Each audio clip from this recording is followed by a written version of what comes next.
এইমাত্র খবর পাওয়া গেল শাকশাহরে আইএসএফের পার্টি অফিস ভেঙে পুড়িয়ে জ্বালিয়ে দেওয়া হয়েছে। অভিযোগের কি বলবেন? দেখুন, আমার কাছে তো একটা খবরটা এসে পৌঁছায়নি, প্রথমত। দ্বিতীয়ত, আমার ওখানে নেতৃত্বরা আছে, নিশ্চিতভাবে সেটা দেখবেন, ছাড়ের কোনো জায়গা না। তবে ব্যাপারটা হচ্ছে, এই যে পার্টি অফিস পুরানোর কথা যেটা বলছেন বা হিংসার কথা যেটা বলছেন, খোঁজ নিলে দেখুন 4 তারিখের পরে যে তৃণমূলগুলো বাঁচার জন্য দল চেঞ্জ করেছে, জার্সি বদল করেছে, তাদের দিয়ে হয়তো হয়েছে। কারণ আমরা দেখছি তো বেশ কয়েকটা দিন ধরে রাজ্যের বিভিন্ন প্রান্তে যেভাবে অরাজকতা হিংসা ছড়াচ্ছে, বিভিন্ন প্রতিষ্ঠানে আক্রমণ থেকে শুরু করে বিভিন্ন জায়গায় আক্রমণ কারা চালাচ্ছে, বিজেপি অবশ্যই, কিন্তু তাদের নেতৃত্বে কারা আছে দেখলে দেখা যাবে সে প্রাক্তন তৃণমূলরা। আর 4 তারিখে যারা পড়া হয়েছে, আমরা বিষয়টা দেখব, আমাদের নেতৃত্বরা দেখবে, একটাও ছাড় পাবে না। ভাবেছে কি বিজেপি ক্ষমতায় আছে বলে বিজেপির ঝান্ডাটাকে সামনে রেখে, পদ্মফুল চিহ্নটাকে সামনে রেখে যা ইচ্ছা তাই করে নেবে, এটা কোনোভাবেই মেনে নেওয়া যাবে না, আর হতেও দেবো না। আইনি লড়াই হবে, ছাড় একটা হবে না।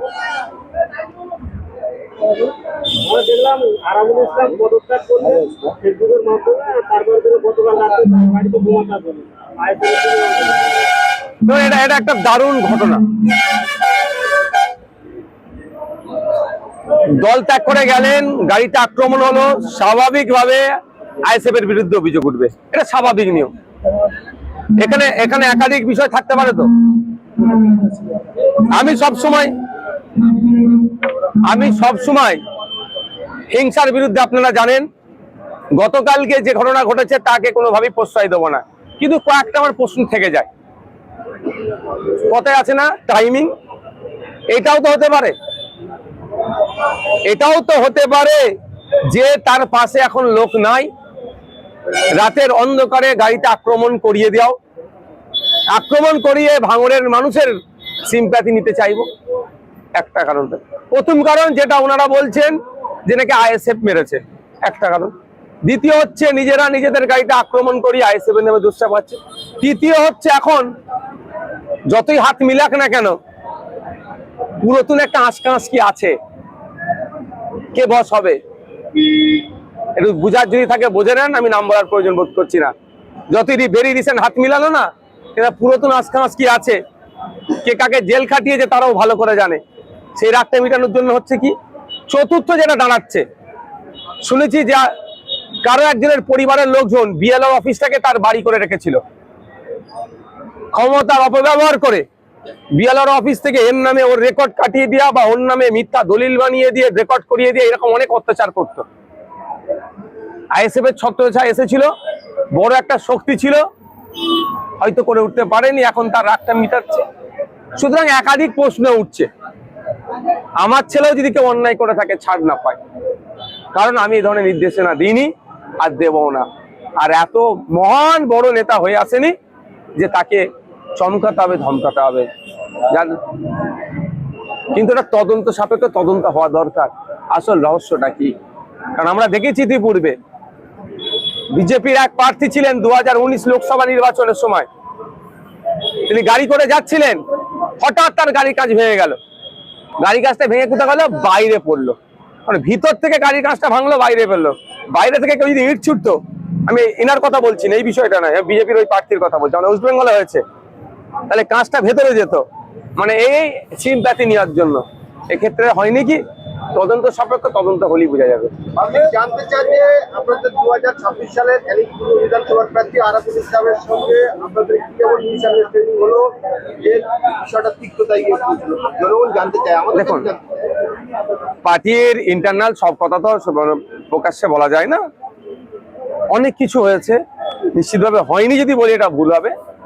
আপনাদের মতোই এক সাংবাদিক কিন্তু একটা এক্সপোজ করেছে, বিচারের নাম করে কি হয়েছে না হয়েছে, ক্যানিং পূর্বের একটা ঘটনা আপনাদের মতো কোন এক সাংবাদিক পাবলিক করে দিয়েছে। এই ধরনের অনেকই অভিযোগ আছে, হয়তো অনেকে সম্মানার্থে বা অনেকে ভয়েসের এক্সপোজ করছে। মানুষ ভেবেছিল যে শওকত মোল্লা গ্রেফতার হয়েছে, ভাঙড়ে অনেকটা শান্তি ফিরবে, কিন্তু সেই শান্তি বেশি দিন স্থায়ী হলো না। আরাবুল ইসলাম সাহেব দল থেকে বেরিয়ে গিয়ে ভাঙড়ে আবার অশান্তির পরিবেশ তৈরি হয়। দেখুন একটা কথা আমি বলবো, নতুন করে ভাঙড়ে তোলাবাজের জন্ম হতে দেব না। ভাঙড়কে যারা অশান্তি করবে তাকেও ছেড়ে কথা বলবো না। যদি আইএসএফ এর কোনো ছেলে অশান্তি করে তাকেও ছাড়বো না একজন বিধায়ক হিসাবে, আর অন্য কেউ যদি করে তাকেও ছাড়বো না, এটুকু মাথায় রাখবেন। ভাঙড়ের মানুষ শান্তিতে থাকতে চায়, রাজনৈতিক তোলাবাজদের হাত থেকে ভাঙড়ের মানুষ মুক্তি পেতে চায়। নতুন করে তোলাবাজি আর করতে দেবো না, অনেক হয়েছে। খড়গাছি আপনাদের অনেক কর্মী সমর্থক রয়েছে, তারা পার্সেন্টলি আমাকে বলেছে যে তৃণমূল থেকে যারা আরাবুল ইসলাম সাহেবের হাত ধরে আইএসএফে ঢুকেছে তারাই আমরা আইএসএফের জেল খেটেছি, আমরা আইএসএফের বাড়ি ছাড়া হয়েছি, তারাই এসে আমাদের উপর অত্যাচার করছেন। দেখুন একটা কথা বলি, আমাদের তো বুথ কমিটি ছিল, একটা 15 জনের বুথ কমিটি ছিল, এখন সেটা এক্সটেন্ড করে 30 জনের অধিক হচ্ছে। আগে তো আমি খুঁজবো আমার ওই 15 জনকে, আমি অন্য কাউকে চিনবো না। আজকেও আমাদের এখানে একটা অঞ্চল লেভেলের মিটিং আছে, প্রাণগঞ্জ অঞ্চল নিয়ে মিটিং আছে, বিভিন্ন বুথকে নিয়ে। আমি বুথে বসে থাকি, সে 15টা নতুন ছেলেকে খুঁজবো আমি, যে বন্দুকের সামনে দাঁড়িয়ে লড়াই করেছে। খড়গাছির মানুষ অভিযোগ করছে। হ্যাঁ বলছি, সেগুলো এগুলো সব এ হচ্ছে তো, আপডেট হবে, চাপ নেই, কেউ ধরে ঢুকিয়ে দিলে হবে না। প্রথম আর খুঁজবো আমার ওই পুরাতন 15 জন, যে এটা ভেবেও যে এবারে যদি আমরা পরাজয় হয় আমাদের বাড়ি ঘর তো জেসিবি দিয়ে ভেঙে দেবে। 2021-এর থেকেও ভয়ঙ্কর অত্যাচার নেমে আসবে আমাদের উপরে, আমাদের খুন হতে পারে ভেবেও যারা দল করেছে 2026-এ আমাদের পাশে দাঁড়িয়েছে, সেই লিস্ট তো আমাদের কাছে আছে। সেই 15 জন প্রথম আমার জায়গা পাবে। তারপরে অনেকে লিস্টের বাইরে দল করেছিল, প্রত্যক্ষ পরোক্ষ ভাবে সহযোগিতা করেছে, তারা জায়গা পাবে।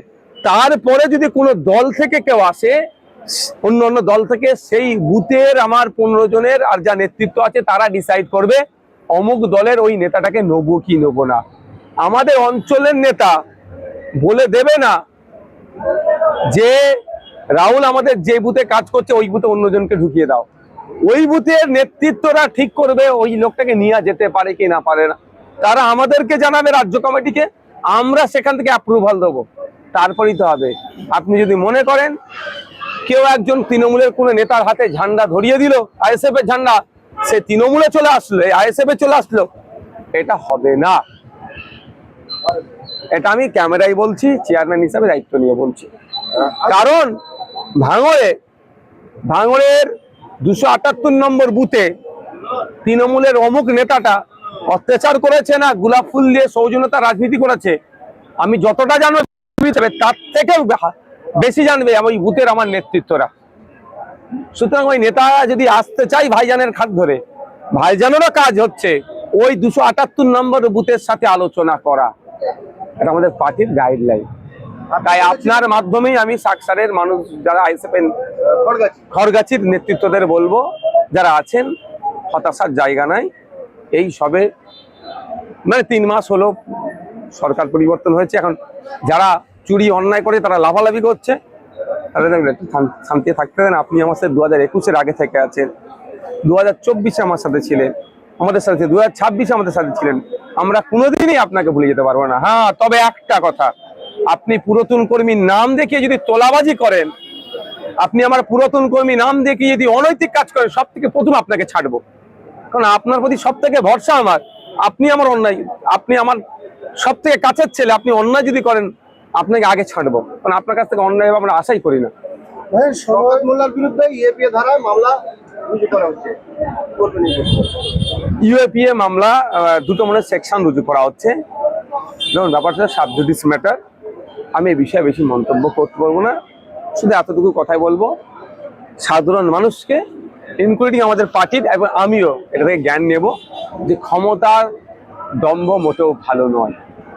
যে সরকার সাহেব ভাঙড় কলেজ মাঠে একটা ফুটবল টুর্নামেন্ট দিয়েছিল না, খেলা দিয়েছিল, ওই সময় আতশবাজি বাজানোকে কেন্দ্র করে মানে পলিউশন হচ্ছিল বলে কলকাতা পুলিশের কর্তারা তাকে গিয়ে বারণ করছিল বলে, হ্যাঁ হয়তো বলেছে এই বাজানো বন্ধ করে নাহলে অ্যারেস্ট করে নেবো, এটা বলে অনেক সময় পুলিশের ক্ষেত্রে, অ্যারেস্ট না করলেও বলে একটু ভয় দেখাতে হয়। সেই সময় যে পুলিশকে দাবড়ে ছিল, চমকে ছিল, মানে কান গরম করে দেবে এরম ব্যাপার ছিল, সেই পুলিশেরই আন্ডারে তাকে পুলিশ কাস্টডিতে থাকতে হচ্ছে। বাঘ ছিল বিড়াল হয়ে গেছে। আমি এতটুকুই বলবো, বিষয় ক্ষমতার অপব্যবহার করা উচিত নয়। ক্ষমতার অপব্যবহার করলে এই শওকত মোল্লাদের মতো অবস্থা হবে। ক্ষমতা পেয়েছেন, সৎ ব্যবহার করুন। ক্ষমতা চিরস্থায়ী নয়, কাল আগামীতে আপনার হাত থেকে ক্ষমতা যাবেই, আগামীতে আপনার হাত থেকে ক্ষমতা যাবেই। সারা জীবন থাকে না কারো হাতে ক্ষমতা।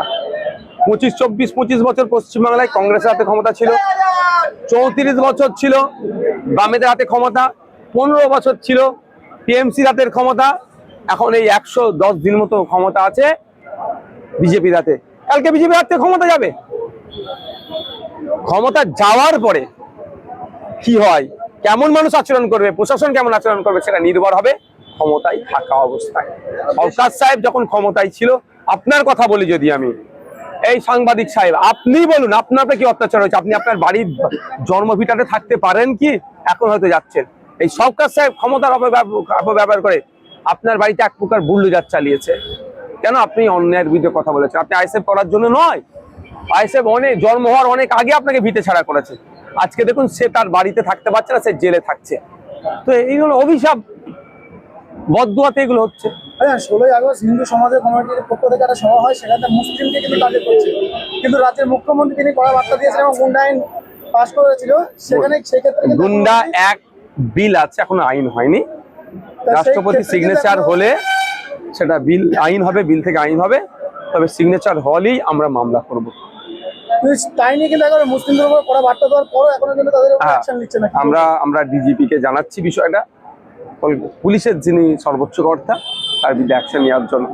এই সাম্প্রদায়িক কথা সম্প্রীতির বাংলায় কোনোভাবেই হবে না। নওশাদ সিদ্দিকীকে নাকি নমিনেশন করতে দেবে না, ওই রকম কত দেখে নিয়েছি। এখন যারা ওই রকম চিৎকার করতে, তারপর জেলের ভাত খেচ্ছে, নাহলে ভয়ে ঘরের বাইরে বার হতে পারছে না।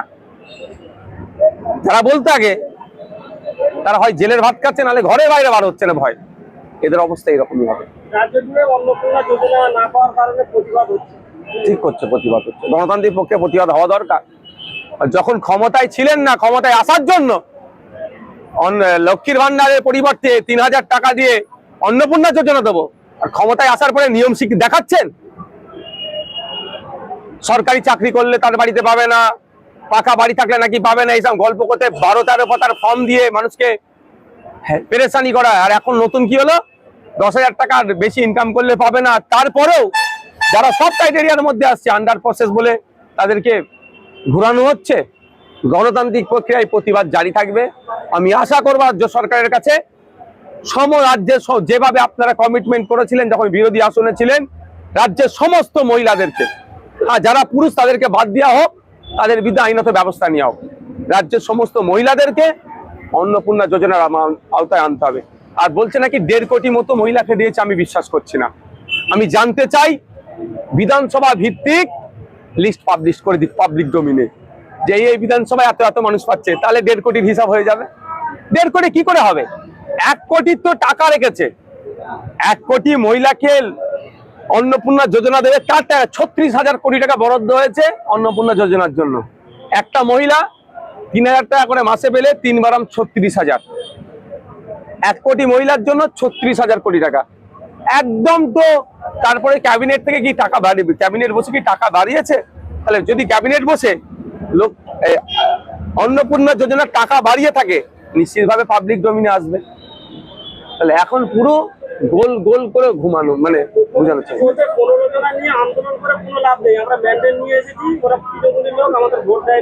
দেখুন, কে তৃণমূল, কে বিজেপি, কে আইএসএফ, সেটা বড় কথা নয়। উনি ঘোষণা করেছিলেন, তার দল প্রতিশ্রুতি দিয়েছিল বাংলার মহিলাদেরকে যে 1,500 নয়, আমরা 3,000 দেব। সেটা দিতে হবে। 15 জন। দেখুন বৃষ্টির ফুটা কত বড় হয়, থোড়া থোড়া মিলকে বহুত হতা হয়।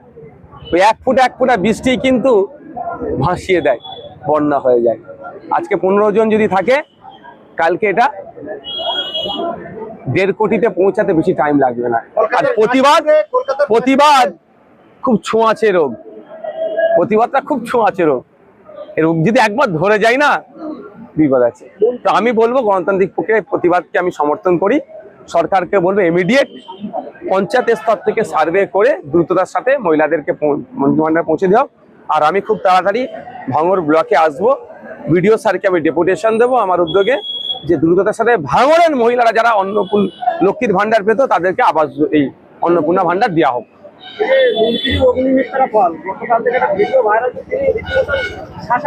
এটা ভোটের সময় হলে এই বাচ্চাটাকে তুলে চুমু খেত। এটা পাবলিক কবে বুঝবে? ওই বাচ্চাটাকে আর বাচ্চার মাটাকে জড়িয়ে ধরে চুমু দিয়ে ছবি তুলতো। ভোট মিটে গেছে, ভোট পেয়ে গেছে, খোঁজ নিয়ে দেখুন ওই মাটা ওই অগ্নিমিত্রা পলের মহাশয়দের কে হয়তো ভোট দিয়েছে, প্রতিদান দিচ্ছে। ও রাস্তা দখল করে পার্টি অফিস চলবে। দেখছিলাম আস্তে আস্তে একজন পোস্ট করেছে হসপিটালের জায়গা দখল করে হসপিটাল না হসপিটাল থেকে ইলেকট্রিক চুরি করে পার্টি অফিস চলবে। খুব ভালো কথা।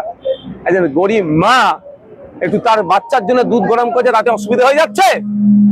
অগ্নিমিত্রা পল মহাশয় যদি কথা বলতেন তার আধিকারিকদেরকে, এর খোঁজ নাও, অ্যাড্রেস নাও, এর মাথায় ছাদ নাই কেন, এখানে এসেছে কেন, ফুটপাতে দুধ গরম করতে হচ্ছে, তাহলে ওর জায়গা ঘর জন্য নয়, এর একটা ঘরের ব্যবস্থা করে দাও, এর বাসস্থানের ব্যবস্থা করে দাও। তাহলে আজকে আমি এখানে দাঁড়িয়ে অগ্নিমিত্রা পল মহাশয়কে আমি স্যালুট জানাতাম।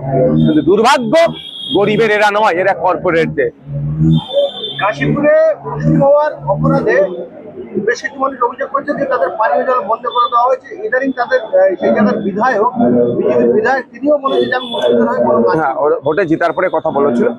আমি কথা বলছি পানীয় জল বিষয়টা এবং বিদ্যুৎটা নাকি ছেড়ে দিয়েছে, পানীয় জল দেয়নি।